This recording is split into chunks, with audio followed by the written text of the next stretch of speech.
কদিন থেকেই মেয়ের বায়না, মা মটরশুঁটির কচুরি বানাও। তো বাস আজকে ফাইনালি করেই ফেললাম। সঙ্গে আমার একটা ছোট করে ভিডিও হয়ে গেল। আর এইদিকে বললাম আমি বরমশাইকে একটা ভিডিও করছি, তুমি একটু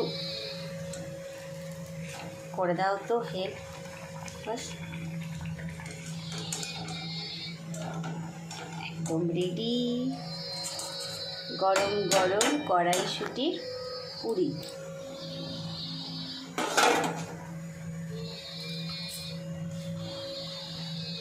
আর এই শীতকালীন কড়াইশুঁটির পুরিটা খেতে কিন্তু দারুণ লাগে।